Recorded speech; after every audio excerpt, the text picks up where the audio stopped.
This fly is an absolute game changer, and if you want to find out how you can win a few, stick around to the end of the video. To start this pattern, we'll grab an articulated hook shank pack and begin with the smallest size, starting by securing a white marabou feather. Measure it to be a little bit longer than your hook shank and secure it tightly in place.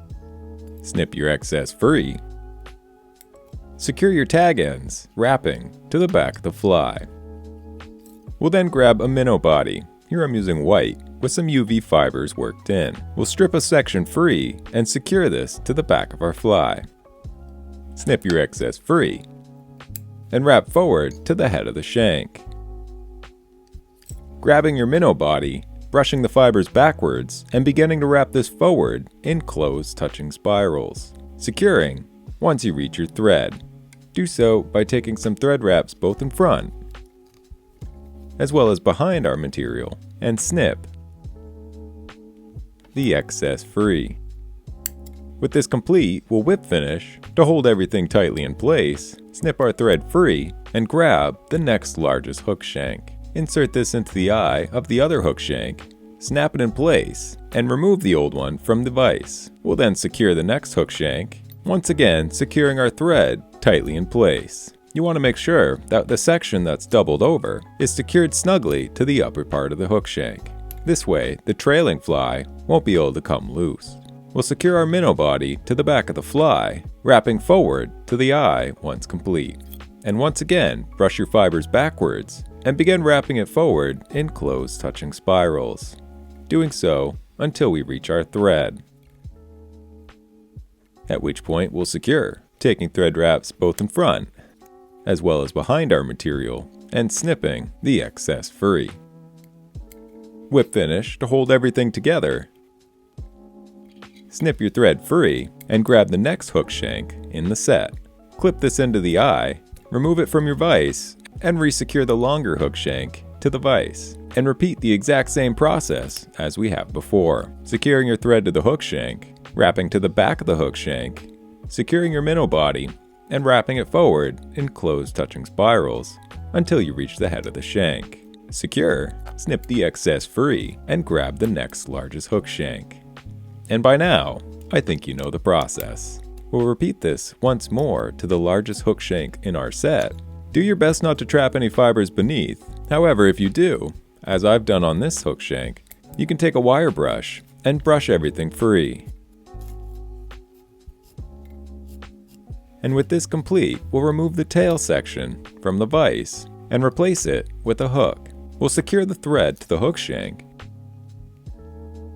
snip the excess free, and continue wrapping slightly into our hook bend. This will add a base for our next steps. Return your thread to the hook point and grab some steel wire. Connect the steel wire to the tail that we just created, securing it to the hook shank.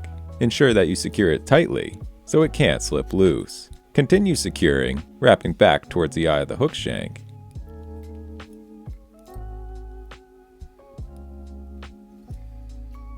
Lifting it up and taking a few thread wraps behind it to help secure it in place. You want it to sit snug, but still be able to move around.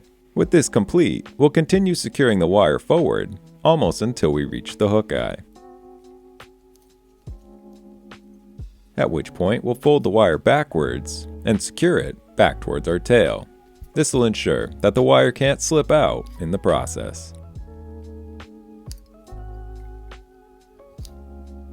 Snip your excess wire free using an old pair of scissors or the back of any scissors. Finish securing the wire in place, being careful not to cut your thread on the sharp ends, finishing at the back of the fly, and securing some more minnow body.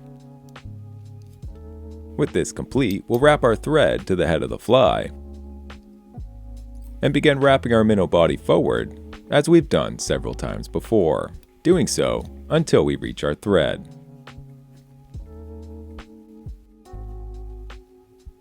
At which point you can secure and snip the excess free.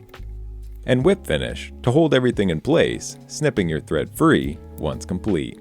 We'll then brush out our fly to ensure that there's no trapped fibers. This will help add a more consistent look to our fly pattern. With this complete, we'll select a pair of eyes, adding some UV resin or super glue to each side and securing the eye in place. You want to place these just slightly behind your hook eye. If you use UV resin, I'd suggest using a flexible UV resin and secure it in place once happy with a UV light, although I would suggest using super glue.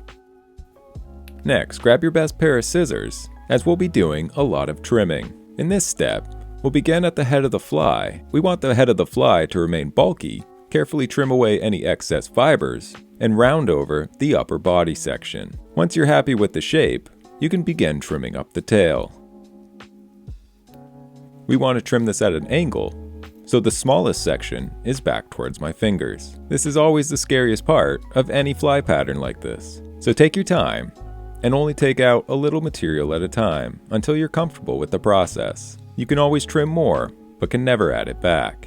Continue to rotate or remove it from your vise to continue this trimming process. Doing so until we're happy with the shape.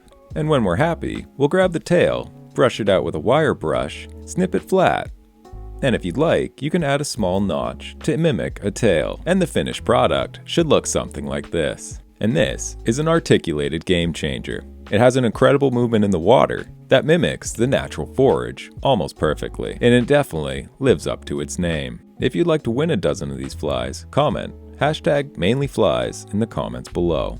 Thank you for watching, subscribe for more, and I will see you in the next one.